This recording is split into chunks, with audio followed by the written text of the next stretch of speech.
India کے اندر populism نے ایک نئی ایمرجنگ کلاس کو جو کہ تلاش کر رہی تھی اپنی شناخت کو، اس کو ایک شناخت دی جو تھی ایک ہندوتوا شناخت اور ایک اینٹی مسلم اور اسلامو فوبک شناخت. یہ جو فار رائٹ پاپولسٹ جو پارٹی ہے، خاص طور پہ اس کے نمائندے جو آج بھارت کے وزیر اعظم ہیں، انہوں نے اسی طرح ٹارگٹ کیا ایک ایمرجنگ انڈین کلاس کو، جس میں بہت سے اربن لوگ تھے جو تنگ تھے، وہ بے روزگاری سے بھی تنگ تھے، لیکن وہ لیک آف آئیڈینٹی سے بھی تنگ تھے. وہ پرانی پارٹی سے اور پرانے لوگوں سے خود کو جوڑ نہیں پا رہے تھے، آئیڈینٹیفائی نہیں کر پا رہے تھے.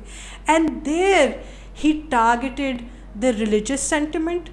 He targeted and said کہ باقی جو پارٹیز ہیں ان میں تو موروثی سیاست ہے، کرپشن ہے، اس طرح کی ایسی چیزیں، اور صرف ہم اور پھر ایک کلاس ہے مسلمانوں کی.